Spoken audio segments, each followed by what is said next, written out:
Okay, own up in the comments if you actually owned one of those Voyager commemorative plates in the 90s. No judgment, of course. If commemorative plates are your thing, they're your thing, and that is absolutely fine. We're cool with that. As long as they're not talking to you, because then you seriously need to check out the fumes in your house. Hi, I'm Phil. Welcome to my channel where I talk about all the geeky pop culture that I like and consume, including things like Doctor Who, Red Dwarf, the MCU, and Star Trek. And we are on our third week of reviewing Season 2 of Star Trek Lower Decks. I'm a little bit late with this week. I apologise about that. I've been on holiday. I've been enjoying the sunny weather on the Isle of Wight in the UK. It's a little island just off the coast of Hampshire, just down at the bottom of the coast of England. And in case you're not from England and don't know where the Isle of Wight is, but I've been on holiday there, and I was travelling back on Friday when the episode was released in the UK. Managed to watch it on Friday, but today, as I'm recording this, is Saturday, because it's the first opportunity I've really had to put my thoughts. So here they are. Just very quickly before we go into spoilers, this is probably one of my favourite episodes of the whole series. I've really enjoyed this episode. There were strong storylines for every character. Every character got a use. We got a pairing of characters that we haven't had before, and they were very meta about it and referenced the fact that these two hadn't been paired before. And I really liked the way they did that, and in the way only a show like this can, and I loved it. We got some character development. We got some guest stars. Guest star in the form of Tom Paris, and that was really great too. Never great to see a classic Trek person, actor, character come onto the show, much like we've had Jonathan Frakes as well. So, overall, really enjoyed this episode. It was definitely my favourite of the three this season. Possibly, I haven't rewatched any of Season 1 since it aired, but maybe even one of my favourites of the whole show. So from this point on, there will be spoilers, so if you haven't seen the episode, do go away, come back, and then watch the review, obviously. After the events of last week's episode, Boimler is back on the Cerritos, and he's having some admin issues. He hasn't been put onto the system properly, and doors won't open for him. Replicators won't replicate for him. He's having no fun at all with this, and I think any of us that have worked in big bureaucratic organisations know this feeling, because usually if you start work at a brand new organisation like that, you'll inevitably find that you haven't been set up on the IT system properly, and you can't log in, and you can't do your work, and your pass doesn't work to get you in the building. And I think lots of us can empathise here and sympathise with Boimler, because we have been through similar. Not to the detrimental effect that it has on Boimler here, where he's resorts to going Die Hard style through the Jeffries tubes in order to get where he wants to go to the bridge. But most of us, I think, a lot of us that have worked in big organisations will have felt this pain. So Boimler's story is that he knows that Tom Paris is coming to the ship, and he's a big Tom Paris fanboy. He's a big fan, as he says, of Voy, and I really like the way Mariner picks up on it. Voy is obviously a reference. It's a meta reference to how the fans refer to the series, because we always have these little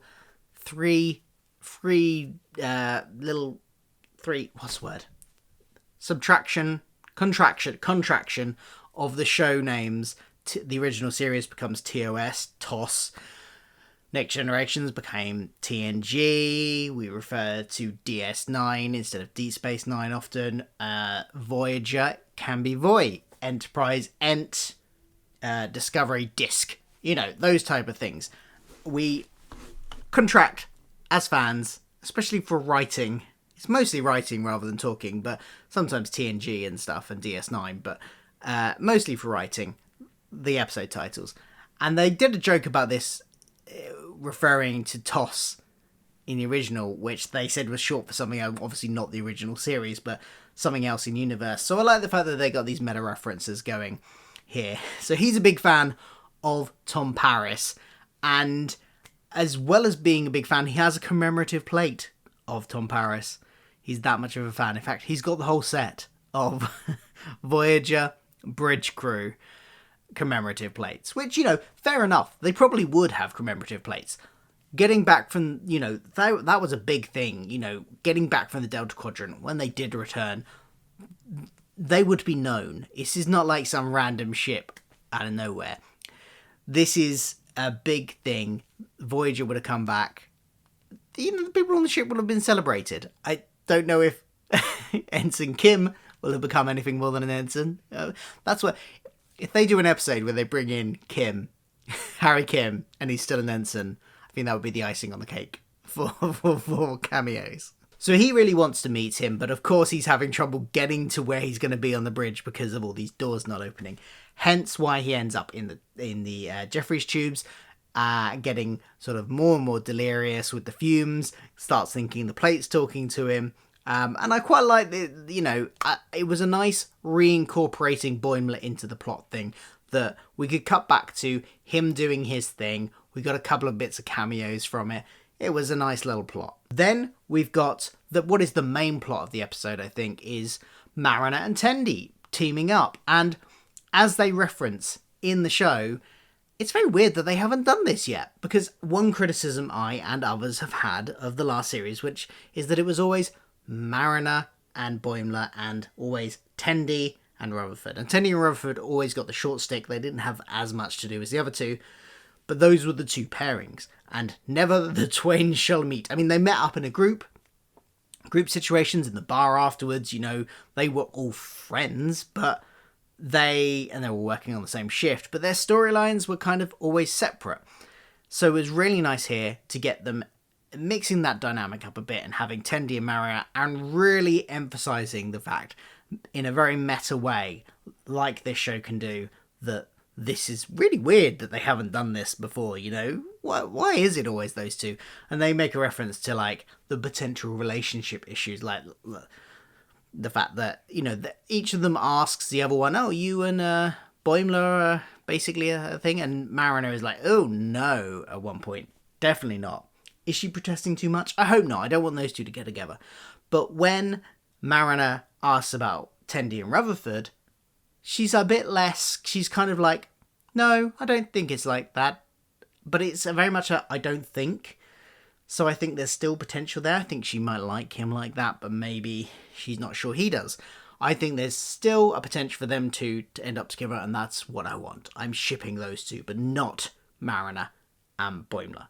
Talking of relationships, we also get a confirmation here that Mariner is bi or pansexual. She references, liking bad boys or bad girls or non-binary.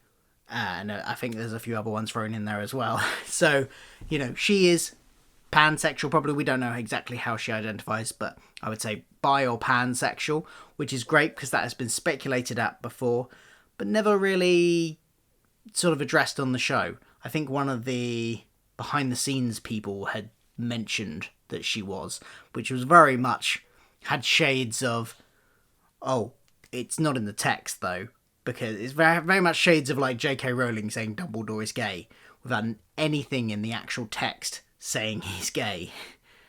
It was a bit like that with Mariner, because every time we'd seen her flirt with anyone or be sort of ogling anyone, it was always a man. So we had the scene where, in that very first episode, where she has a holographic gym full of naked men. We had her and obviously slightly ogling over the second in command, Jack Ransom, when he's fighting some monster in a to the death tournament. And we've had a few other references like that. So it's nice to get the sort of confirmation that she is either bi or pan. The next stage of that is to obviously show her actually flirting or having an interest in a woman on the screen. Let's hope they do something with that towards the end of this, some point this season, and don't just have her constantly just ogling men. Keep that in there as well, have a bit of both. I did really like the dynamic between Tendi and Mariner in this whole plot, because they start off, both assuming, hey, this would be great, this would be girls' trip. It's really weird that we've not had this kind of mission before where we've gone off together. But then they very quickly start realising they don't really know anything about each other. And they come to the conclusion that they're not really friends, they're just colleagues, as it is. And they don't know much about each other, and they keep on emphasizing this with stuff they don't know about each other. So Tendi liking Klingon punk music, and Mariner having served on 5 other ships, including DS9, and Tendi is surprised about that and thought that the Cerritos was the first ship. So it really emphasizes the fact that they don't really know each other very well at all. And I thought that dynamic was played with very well. They kind of gradually come to that conclusion as the mission progresses to sort of the middle point. And then the disaster happens where they break the family heirloom of the doctor. I forget the doctor's name, but the cat-type creature doctor, who... which is basically a cat sex toy, because it's a post that they use in their once a year, like sort of like a ponfar where Vulcans need to mate once a year. Apparently this cat race needs to get jiggy with it once a year, but that can be with a wooden post and in the shape of another cat. So that's what this is, but they break it, and tensions rise because of that. And what this kind of dynamic of them realizing they don't know much about each other gets even worse, even more heightened in trying to overcome and the stress of having this broken. So they find out more about each other and the fact that they didn't know much about each other in the first place. It's an interesting dynamic. It's great to watch. And then as they sort of eventually solve the situation and they are there for each other, Tendi sacrifices the post in order to save Mariner. Mariner takes the fall for what happened by trying to ram the ship in a very and say that a bee got in there and say that that's why the thing is broken, not because Tendi messed up. So it sort of took the fall for her friend, and by the end they are definitely friends. There's also this nice little dynamic that comes up several times about Tendi being on Orion and the kind of prejudice she has to overcome from being in Starfleet, that and the assumptions people make about her because of that. Because as portrayed on screen, Orions so far, as we've seen, have been portrayed very monolithically as sort of a mono-species where they're all the same. They're all pirates and thieves and stuff. And she's really fighting against that perception. But we get to see her have to play into it a little bit because of the culture of her race. So she has to have this, when she's dealing with her cousin, this aggressive stance, which she's really not comfortable doing. So she's sort of not being her true self, and she's given this title by him because women are the sort of in Orion society are meant to be the sort of it's a matriarchy society, and they're in charge, and so she has to demean him and treat him and kick him about, and he has this title which did I write it down? Mistress of the Winter Constellation, that's it, he calls her, and she really doesn't like that. And Mariner is very much like, oh man, you gotta do this on the Cerritos. She's like, no, I don't like this. I don't like having to do this. So there was an interesting dynamic there, I think, and a bit of exploration of Tendi's character, as well as the way that the Orion Society is perceived, and how some of it actually is, but how it's then the outside world and Starfleet and people within Starfleet perceive them all to be like that. I do also like the fact that they reference the Enterprise episode where the Orions were in, where it was revealed that Orion women emit a pheromone, and that's how they control the society and manipulate men. Here, it's kind of nullified a little bit because that never really made sense. Because all the times we'd seen Orions in before that Enterprise episode, the women hadn't exhibited those abilities, and there were lots of instances where you go, well, why didn't they just use their pheromones? But here, Tendi says, I'm not that kind of Orion, so clearly only some of the species, only some of the females of the Orion species have that ability, which kind of clears up a nice little continuity issue that the Enterprise episode foisted upon us. Then we got the third plot line, which is that Shax is back. I have sort of mixed feelings on this. I liked how the comedy, I thought it was played really well for the fact that Shax just turns up and everyone's sort of like, oh yeah, people come back from the dead all the time. And Rutherford is like, What? He died for me. How is he back? I need to know. And I would absolutely be that person that needed to know. I would not be able to let it rest. I would be like Rutherford. And everyone else is just like Mariner, and everyone's like, oh yeah, people come back from the dead all the time. It's a bit rude to ask. They don't tell us. They don't tell us lower decks people what happened. And it's pretty shunned upon to ask. And then Rutherford has all of these theories and is like, did he get rebuilt by the Borg?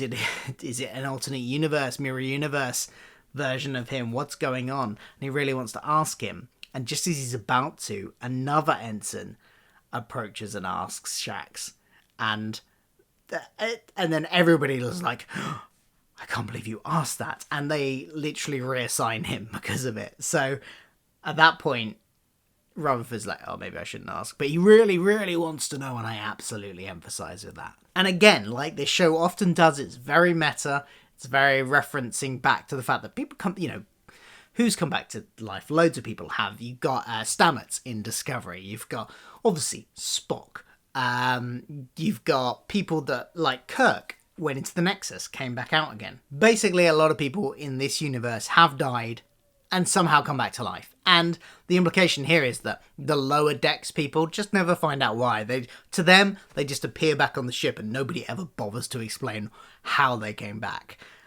Which I think is a really funny way to think about it. What it turns out to be, though, is that they are sparing them the trauma of what they've gone through, and if everybody really knew what was going on, it would warp their minds and leave them traumatized.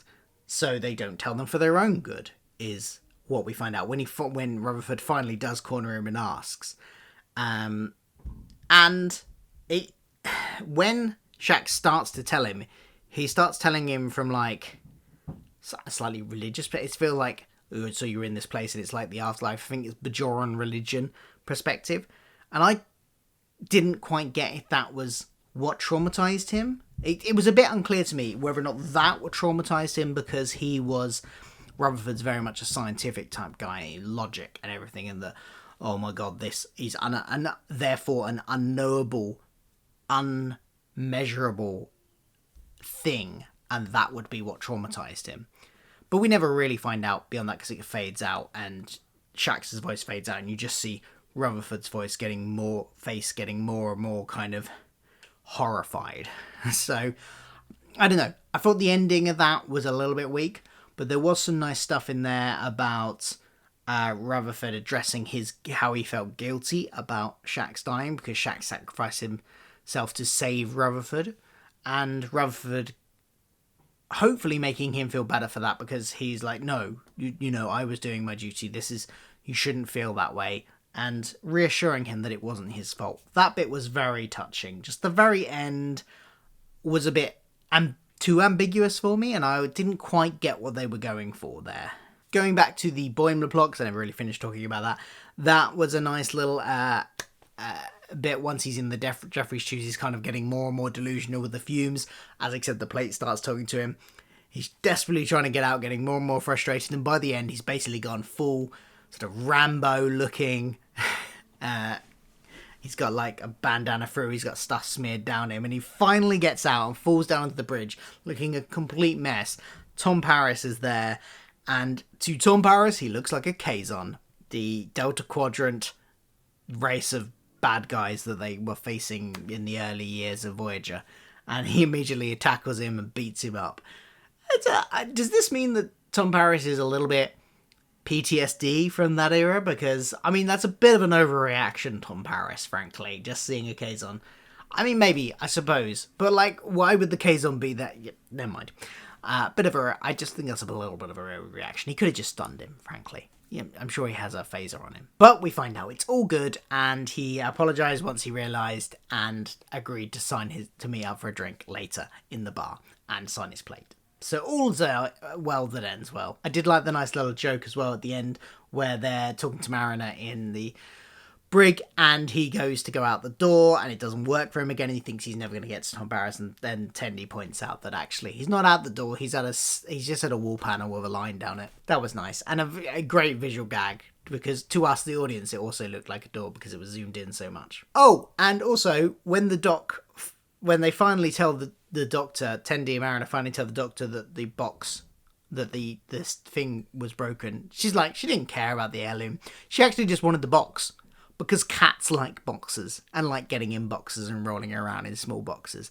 That's the joke. As someone who's watching a lot of Red Dwarf these days for my Red Dwarf review podcast, I appreciated the cat humour, because there's a lot of that, like picking up on aspects of cats in that, because there's a character descended from a cat. So yeah, I liked that. That was fun. Do check out Everybody Is Dead Dave Mine and Adam Martin's Red Dwarf review podcast if you haven't seen it already. Anyway, that's my thoughts. I thought this was a really good episode. I had a lot of fun, laughed out loud a few times.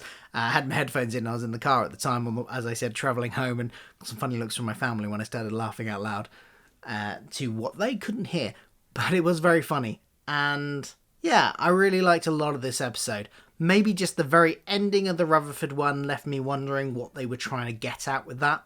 But other than that, lots of fun to be had. Let me know what you thought of this episode in the comments down below. I will be back next week for another Lower Decks review.